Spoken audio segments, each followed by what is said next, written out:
Өнгөрсөн 7 хоногт маш гайхалтай нэг мэдээ дуулсан. Магадгүй энэ цаг үеийн хамгийн том нээлт байж болох үс мэдээ. NASA ангараг гариг дээрээс амьдралын уул мөр олсон байж болцшгүй байна. Ангараг дээр ажиллаж буй роврын олсон дээж анализ хийсэн эрдэмтэд ангарагын хөрсөнд зөвхөн органик амьд биетийн үүсгэж чадах минерал олжээ. Уг минералуудыг абиотик аргаар буюу амьд биетийн бус гаралтай гэдгийг тайлбарлах маш хэцүү тул үүнийг одоогоор бидний хамгийн ойртсон ололт гэж үзээд байгаа юм. Тэгвэл энэ юу гэсэн үг вэ? Биднээс 200 сая километрийн алсад байгаа хатсан цөл шиг гариг дээрээс нэг чулууны хилтерхий дотроос яг баталгаатай ч биш нэг нээлт хийснийг ингэж дэврэгэх хэрэг юу байна аа? Ер нь тэнд амьдрал байсан байгаагүй нь хэн тамаатай юм бэ? Бид нар эндх амьдралаа бодё гэж та бодож магадгүй. Учрыг нь одоо тайлбарлая. Угтаа ангараг гаригийн тухай суурь ойлголтыг өгөх контентуудыг бид өмнө нь хийж байсан. Үзээгүй бол үзхийг санал болгоё. Товчхондоо ангараг гариг бол бидэнтэй хамгийн ойр орших амьдарч болох үс гариг. Мэдээж соронзон мандал болон агаар мандал хангалттай биш учраас амар тайван амьдрах боломжгүй. Гэхдээ шинжлэх ухаан технологийн тусламжтайгаар бид тэнд аргаа олоод амьдрах боломжтой. Илон Маск тэнцээ хот барина гэд байгаа нь ч бас хоосон мөрөөдөл биш юм. Ангараг гариг нь манай дэлхийгээс хэмжээний хувьд 2 дахин, массын хувьд бараг 10 дахин бага буюу харьцангуй жижиг гариг. Тийм учраас цөмөн хөрсөн буюу хангалттай дотоод урсгал явагдахаа болж соронзон орон үүсгэх хүч нь суларсан. Энэ нь нарны шуурганаас агаар мандлыг нь хамгаалах бамбайг багасгасан учраас агаар мандлын дийлэнхээ алдсан байгаа. Уг нь энэ гариг 3.5 тэрбум жилийн өмнө агаартай бол агаартай, устай бол устай, бүр далай тэнгистэй манай дэлхийгээс өөрсдөө гариг байсан буюу амьдрал үүсгэхэд шаардлагатай бүх суурь нөхцлүүд нь тэнд байсан. Тэгэд тэр нөхцөл нь 1 тэрбум жилийн турш хадгалагдсан. Гэхдээ хэрв абиогенез онол үнэн бол буюу амьдрал байгалийн жамаар өөрөө үүсдэг энгийн нэгэн процесс бол ангараг гариг дээр амьдрал үүссэн байх маш өндөр магадлал байгаа. Ийм урт хугацааны туршид хэрв ангараг гариг дээр амьдрал үүсээгүй бол яг ижлэхэн нөхцөлтэй манай дэлхий дээр яагаад амьдрал үүсчих вэ? Манай дэлхийн юу нь онцгой вэ гэдгийг судлах шаардлага үүснэ. Хэрв ангараг гариг дээрээс амьдрал олчих юм бол яг л Карл Сагны хэлсэн шиг космик хэмжээст ердөө энүүхэн эндээс буюу хажуу хаяанаас амьдрал олдож байвал манай галактикт байгаа бусад тэрбум гариг дээрх боломжийг төсөөл. Энэ бол хүн төрөлхтний хувьд маш том, маш чухал асуулт ба үүний хариултыг олох гэж маш олон эрдэмтэд маш олон жилийн турш хичээж байгаа. Уг нь ангарагын энэ асуудал маш сонирхолтой. Багш нар сурагчдаа ярьж өгмөр, эцэг эхчүүд хүүхдүүддээ тайлбарлаж өгмөр, залуучууд охтуудыг найрахтаа ярьж өгмөр ийм гоё сонирхолтой сэдв. Зөвхөн астрофизик эсвэл астробиологийн асуудал биш. Философийн, түүхийн, соёл иргэншлийн ирээдүй, технологийн бүр ёс зүйн асуудал хүртэл яригдана. Сонирхолтой нэг жишээ авъя. Биднээс бүр тасарсан хөгжилтэй нэг харийн соёл иргэншлийн төлөөлөл манай гариг дээр ирлээ гэж бодъё. Тэд нэр уг нь сайн санж ярьсан. Бидрийг устгах гэж ирээгүй, магадгүй бидэрт туслах гэж ирсэн. Одоо та нарт уг нь потенциал байна.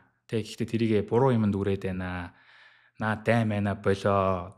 Одоо балай юмд итгэхэ болоо. Шинжлэх ухаанаа хөгжүүл хүмүүсийгээ соён гэгэрүүлээ. Дайтаад байгаа тэр шалтгаанаа буюу энэ энергийн хүсээд байгаа тэр энергийн хүүсвэрээ аваач юм уу гэх мэтчлэн бидэрт туслах гэж ирсэн. Гэхдээ тэдний биосистем нь манайхаас өөр учраас тэднийг дагалдаж ирсэн нэг хүчүүхэн бактери юм уу вирус биднэрт маш хүн дээр тусаж болно. Биднийг устгахч болно. Саяхан коронавигаар бид нар яаж ялангаалтлаа. Тийм ээ, яг тэрэн шиг. Тэгэхээр одоо энийг эсрэгээр нь төсөөлөд үзье. Бид нар ангараг дээр очлоо гэж бодъё. Ангараг дээр микробын түвшинд амьдрал байлаа гэж бодъё. Микробын түвшний амьдралын хажууд бид нар бол маш өндөр хөгжсөн соёл иргэншил харийнхан шүү дээ. Гэтэл бид нар ангарагыг судлах гэж магадгүй тэр бүчүүхэн амьдралыг хамгаалах гэж ч юм уу сайн муу санаж бол очиагүй. Гэхдээ бид нартэй хамт очисон нэг вирус тэнд байгаа амьдралыг устгачих бол юу болох вэ? Бид нар алуурчид болно шүү дээ. Нөгөө кинон дээр гардаг муу санаат харийнхны довтлогооч нь бид нар өөрсдөө болж хувирна шүү дээ. Тэгэхээр энэ мэтчлэн этик асуудлууд гой сэдвүүд цаашаа ингээд ундраад явдаг. Ямар тач ангар гариг дээрээс амьдрал оллоо гингүүт олон нийтийн төсөл болохоор зэрэг ийм ногоон арьстай том толгойтой ч юм уу харийнхан пирамид барьдаг ийм соёл иргэншил төсөөлж идэг. Гэхдээ эрдэмтэд болохоор зэрэг микробын түвшнийч болов амьдрал хэрэг олох юм бол тэр бол 100-ны магадгүй мянганы том нээлт болно гэсэн ийм хоёр өөр хүлээлт байдаг нь бас хөгжилтэй. Ямар тач ангар гариг дээрээс үнэхээр ядаж микроб байсан юм байна гэдэг баримт олох юм бол энэ үнэхээр том нээлт болох гээд байгаа. Харин ангар гаригийг танин мэдсэн хүн төрөлхтний түүхийг хэрэг эргээд зөхөх юм бол нөгөө том толгойтой ногоон арьстай дайсан шиг харийнхан чинь яг үнэндээ ангар гаригаас ихтэй гэдгийг бас харж болно. Яаж вэ гэхээр ер нь ангар гариг улаан өнгөтэй учраас мянган жилийн турш муу ёрын бэлэгдэл дайны бурхан гэж явж хагаад техник технологи хөгжөлтэй зэрэгцээд гайгүй телескопууд зохион бүтээгдэж энэ гариг дээр юу байна гэд дөмөгхөн харсан анхны хүн буюу Италийн одон оронч Giovanni Schiaparelli 1877 онд ангар гариг дээр тэгшхэн ийм шулуун зурааснууд харсан байна. Үүнийг өөрөө ховл гэж тайлбарсан боловч Италиар канали гэдэг нь англиар canals гэж орчуулагдаад тэр нь тухайн үедээ Европын сониннууд дээр гарахдаа суваг гэж андуурагдаад дэлхий дээр сувгийг зөвхөн хүмүүс л бүтээж чадна шүү дээ. Тухайн үед яг Суэц болон Панамын сувгуудын бүтээн байгуулалтууд маш алдартай байсан учраас энэ санаанч газар авахд нөлөөлсөн гэдэг. Гэлээгээд хүн төрлөختөн гаригийг бүрхэх хэмжээний том сувг хийж чадаагүй байхад ангараг дээр ийм том сувгууд хоорондоо холбогдсон байна гэхээр тэнд биднээс илүү оюун ухаантай соёлын иргэншил оршин байх нь гарцаагүй юм биш үү гэдэг төсөөлөл хүмүүсийг айлгаж бас догдлуулж орхижээ. Галан дээр тос гихчээр Плуто буюу дэлхийн ванг илрүүлсэн одон оронч Percival Lowell Плутогийн эхний хоёр үсэг болох PL нь түүний нэрний товчлол гэдгийг ташрамдурдъя. Lowell энэ санааг бүр өлгөж аваад амьдралынхаа зорилго болгоод баггүй мөнгө төгрөг хаяж тэр үедээ шилдэгт орох асар том телескоп байгуулад ангар гаригийг нэг өдөр шөнөгөө дурандаад өөрөө бараг солиоронгоо алдаад гэхдээ хамгийн чухал нь олон нийтийн анхаарлыг ангар гариг руу маш амжилттай чиглүүлж чадсан байна. Тэгэд түүний араас гариг дэлхийн дайн гэдэг алдартай зохиолууд бичигдэж одоо бидний мэдэх нөгөө ногоон арьстай, том толгойтой, муу санаатай харь гаригийн хүн гэдэг ойлголт. Тэгээд хорон санаа тарийнхан дэлхийг эзэлж байгаа, эзлэхийг санаархж байгаа, дэлхий дээр зочилж байгаа гэх мэт орчин цагийн зохиолчдод нөлөөлсөн харийнхан гэдэг ойлголт ер нь бол ангараг гаригаас анх хүч авчээ. Энэ зохиолыг мэдээж уншиж өссөн хүүхдүүд том болоод эрдэмтэн, инженер, сэтгэгчид, зохиолчид болсон. Тэгээд тэдний бүтээсэн оюуны баялаг уламжлагдан үржигдсээр яг 100 жилийн дараа буюу 1971 онд хүн төрлөختөн ангараг дээр өөрсдийн бүтээсэн хөлгөө буулгаж чадсан. Карл Саган бол ангараг гариг руу илгээсэн анхны сансрын хөлгүүд дээр ажилласан, ангараг гаригийн анхны гадаргуун зургийг харсан хүмүүсийн нэг. Мөн тус гаригийн геолог болон агаар мандлыг судалсан, биологийн туршилтын багийн бас гишүүн байсан ийм мундаг эрдэмтэн байгаа. Тэгээд тэр болохоор зэрэг Космос гэдэг өөрийн бичсэн номон дээрээ ангараг гаригийн түүхийг маш гоёор тайлбарлсан байдаг. Ангараг гаригтай холбоотой бүр нэг ийм бүтэн бүлэг байгаа. Би сая энэ бүлгээс танд нэг хэсгийг нь уншиж өглөө. Энэ ном болохоор бараг 50 жилийн өмнөх үйл явдлыг тайлбарлаж байгаа учраас нэг тийм цаг хугацааны капсул шиг маш гоё мэдрэмжийг өгдөг. Тухайн үеийн ангарагыг дөнгөж танин мэдж байгаа, дөнгөж анх ангарагтай танилцж байгаа эрдэмтдийн тэр догтлол, хүлээлт, баяр хөөр, гуниг дурсамжуудыг маш гоёор харуулдаг юм ном байгаа. Энийг та уншаарай гэж зөвлөмөр байна. Тухайн үед ангараг руу микробиологийн туршилтын ямар төхөөрөмж явуулбал хамгийн оновчтой судалгааг хийж чадах вэ гэдэг төсөлд оролцож байгаад төсвийн таналтаас үүдэн даалгавраас хасагдаад гэхдээ зохиосон төхөөрөмжөө турших гэж батлах гэж Антарктид руу яваад хүссэн үр дүнгээ нотлон харуулж чадсан ч өөрөө харамсалтайгаар амь үрэгдсэн эрдэмтэн хүртэл бий. Түүний нэрийг Wolf Vishnack гэдэг. Тухайн үед технологи боломж нөөц үнэхээр хязгаарлагдмал байсан. Одоогийн шиг ийм дэвшилтэт ровер биш. Онилсон газраа буух уу үгүй юу гэдг нь ч яг баталгаатай биш. Тэгээд зөвхөн буусан газрынхаа л зургийг авч тэндэл судалгаа хийдэг сансрын хөлгөөр энэ ажил анх эхэлж байжээ. Тухайн үед ингэж ийш тийшээ хөдөлж явдаг судалгаа хийдэг ийм роботыг бол мөрөөддөг байсан байна. Энэ дээр ирээдүйн тухай, ирээдүйд иймэрхүү роботууд ажиллаж эхлүүл гоё доо гэсэн нэг юм мөрөөдлийнх нь зураг нь байна. Тэгэхээр үе үеийн эрдэмтэн, инженер, хөдөлмөрч хүмүүсийн төвчээрийн үр дүнд өнөөдөр Perseverance гэдэг ровер буюу төвчээр гэдэг нэртэй ровер тэдний мөрөөдлийн асуултын хариултыг олоход маш ойрхон ирсэн байна. 2021 онд Perseverance буюу төвчээр гэдэг нэртэй ровер ангараг гаригийн Jezero гэдэг хуучин нуур байсан газрын тогоон дээр буусан. Хажуудаа Овсгоо гэдэг нэртэй бяцхан нисдэг тэрэг зөөвөрлөж явсан ба мань нөхөрч бас амжилттай ажиллаж түүх бүтээсэн шүү дээ. 1971 оноос хойш ангараг гариг руу өөр зорилготой 10 даалгавар амжилттай хэрэгжсэн. Эдгээрт ашиглагдаж буй, туршигдаж буй технологиуд, цуглуулж буй датанууд ялгаатай мөн шат дараалалтай байсан. Жишээ нь эхний хэдэн даалгаврууд геолог, хөрсний бүтэц, агаар мандал зэргийг судалж байсан бол 2004 оны Spirit ба Opportunity буюу боломж нэртэй роврууд усны ул мөрийг хаж тэгээд тэрийг олсон. Дараа нь Curiosity буюу сониуч ровер амьдралыг тэтгэх боломжтой судлаад боломжтой байсан байна гэдгийг олсон. Харин сүүлд очсон төвчээр ровер тэгвэл өмнө нь амьдрал байсан уу гэдгийг хайж байгаад бараг л олсон байна. За энэ бол манай төвчээр гэдэг роверын буусан газар Jezero гэдэг кратер. Энэ одоо тогоонд 3.5 тэрбум жилийн өмнө нуур байсан байгаа. Jezero гэдэг нь өөрөө боосны хэлэнд нуур гэсэн утгатай. За энэ нуур руу цутгаж орж байгаа голын сайр бол энэ маш тодорхой харагдаж байна. Энэ яг голын яг энэ орж ирж байгаа хэсгийг бол Neretva хөндөй гэж нэрлэдэг. Neretva гэдэг яг ийм нэртэй гол бас боосныд байдаг байгаа. За төвчээр ровер маань болохоор зэрэг яг энчээ буусан. Тэгээд эндээс дээшээ нөгөө голын сайр руугаа өксөд ер нь бол энэ голын сайраар тэнүүчилж одоо дата дээжүү цуглуулах зорилготой байсан. Амьдралыг олох боломжтой хамгийн өндөр магадлалтай газар бол энэ гэж эрдэмтэд үзсэн байна. Энэ хавьяас маш олон төрлийн хөрсний дээж цуглуулах боломжтой.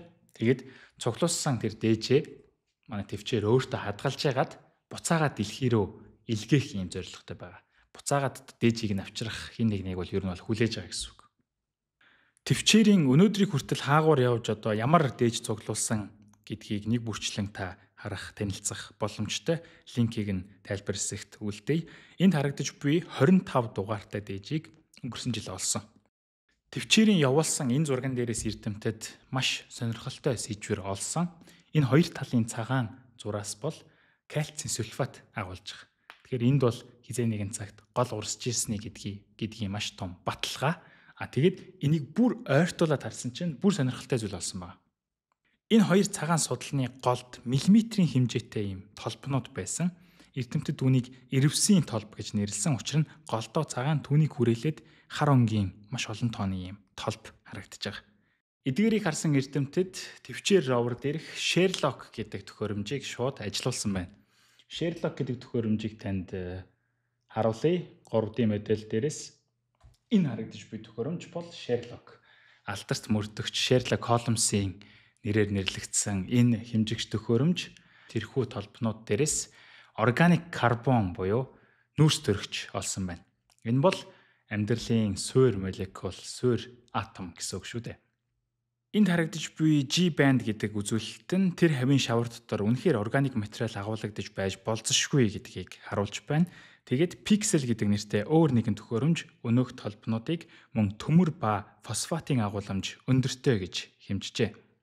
Дэлхий дээр үүнтэй төстэй шавар ба чулуулаг олддог ба тэдгээрийн үүсэх шалтгаан нь голцоо нэг бол микроорганизмын гаралтай, нэг бол амьдралын өөр ямар нэгэн химийн урвалын үр дүнд бий болдог байна. Судлаачид энэ ирвсийн толбон дах химийн найрлагыг анализ хийхэд хоёр төрлийн эрдэс олжээ. Vivianite болон Greyit. Энэ бол Vivianite төмрийн фосфат бүхий эрдэс дэлхий дээр голцоо нуурын хурдас, намаг эсвэл ялзарсан амьд организмуудын дэрэгдээс олддог. Энэ бол Greyit төмрийн сульфит бүхий эрдэс үүнийг микроорганизмууд ялгаруулдаг. Хамгийн сонирхолтой нь энэ хоёр минерал органик карбонтой хамт электрон солилцооны урвалын үр дүнд үүссэн гэж харагдаж байгаа. Энэ бол микроорганизмуудын энерги үйлдвэрлэхийн тулд хэрэгэлдэг нэг төрлийн уруул юм. Эдгээр дүгнэлтүүд өнгөрсөн 7 хоногт шинжлэх ухааны ноён оргил Nature сэтгүүлдээр ийм нэртэй өгүүлэлээр нийтлэгдсэн.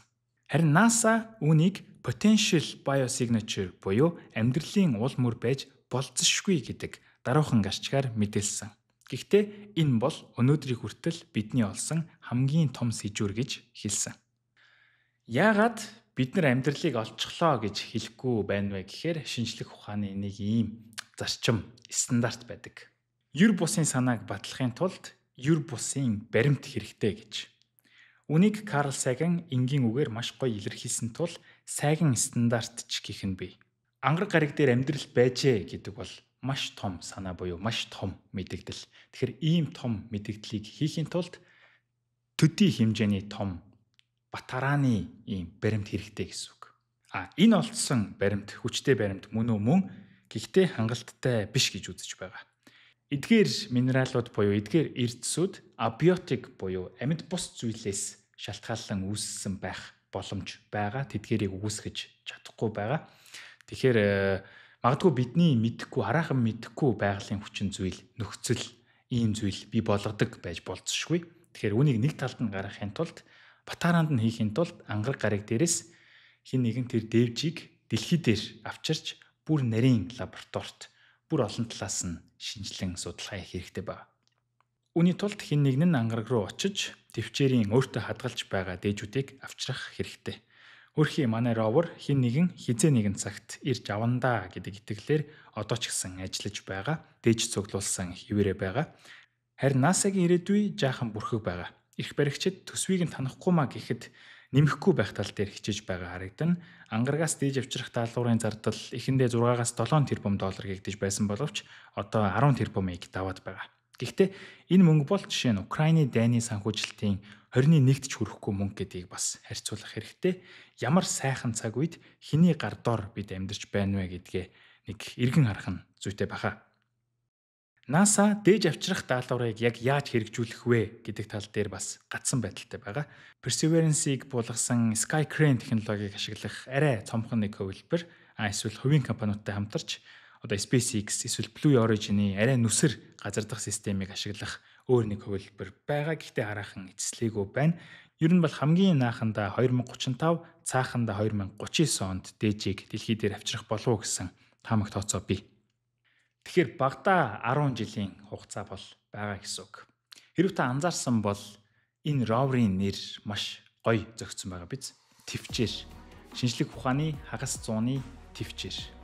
Энэ ажлыг түүчилсэн эрдэмтэд одоо бидний дунд байхгүй байгаа. Яг одоо ажиллаж буй эрдэмтэд ч гэсэн ирээдүйд тэр дээж ирэх өдрийг магадгүй харахгүй байж болно. Гэхдээ энэ хүмүүсийн тэр алсын хараа, тэр зарчим, тэр тэвчээр бидрийг өнөөдрийн энэ төвшөнд авчирсан цаашид ч авч явна. Тэгэхээр бид нар тэрхүү шинжлэх ухааны тэр хандлага, зарчмыг илүү олон хүнд ойлгуулах хэрэгцээ, шаардлага байна гэсэн үг. За энэ дугаарт маань спонсор байхгүй. Ер нь бол бид нар цаашдаа бас спонсор хаймааргүй байгаа. Яагаад вэ гэхээр гижүүгийн спонсор үзэгч та байх учиртай. Яагаад тэгэхээр бидний эцсийн хэрэглэгч та учраас бид нар яг таны төлөө, таны эргэн тойронд буй хүмүүсийн төлөө шинжлэх ухааныг ойлгуулах гэж, найдвартай баталгаат их сурвалжаас мэдээлэл олох гэж, чанартай контент бэлтгэх гэж 24/7 ажиллаж байгаа. Илүү олон хүмүүс шинжлэх ухаанч хандлагатай асуудалд нухацтай ханддаг болвол маш олон асуудал цэгцэрнэ гэж бид нар итгэдэг. Хэрвээ та ч гэсэн тэгж боддог бол биднийг дэмжээрэй гэж хүсэж байна. Бид нар контентынхаа цар хүрээг илүү томруулмаар байна. Илүү хүртээмжтэй болгомоор байна. Контентынхаа боломжуудыг бас тэлмээр байгаа. Үүнд үзэгч та бүхний туслалцаа хэрэгтэй байна. Тэгэхээр та өөртөө хүндрэл учруулахгүйгээр биднийг дэмжээрэй гэж хүсэж байна. Яаж биднийг дэмжиж болох вэ гэвэл бидний өнгөрсөн жил орчуулсан Космос номын худалдаа авч болно. Интер номын бүх дэлгүүрүүдээр худалдаалагдж байгаа. Мөн бид нар улирал тутмын ийм шинжлэх ухаан, таны мэдгүй олон нийтэд зориулсан, хэлбэршүүлсэн агуулга бүхий ийм сэтгүүл гаргаж байгаа. Саяхан шин дугаараа үлхийдэн аваад байна. Эдгээр сэтгүүлүүдийг маань Shopee зэгийн манаас захиалаад хөргүүлээд авч болно. За мөн ер нь контент бүтээгчийг дэмжих хамгийн зөв эрүүл арга бол Patreon юм уу, YouTube-ийн Join товч дээр subscription хийж дэмжих байдаг. Гэхдээ манайд тэрхүү технологийн бололцоог хараахан одоо хүндрэлтэй байгаа учраас эсвэл яг контент бүтээгч доктортой дэмждэг юм соёл манайд хараахан суугаагүй байгаа учраас магадгүй хамгийн шулуухан арга нь дансаар ханд үйлгэх байж болох юм. За мөн дээрэс нь бидний мэдээллүүдийг та хуваалцаж бас дэмжиж болно. Уг нь энэ ангараг дээрээс олдсон одоо энэ нээлтийн одоо мэдээлэл бол маш том одоо үйл явдал. Гэхдээ ийм сэдв манай Монголын нийгэмд тренд болохгүй байна гэдэг бол маш харамсалтай үйл явдал.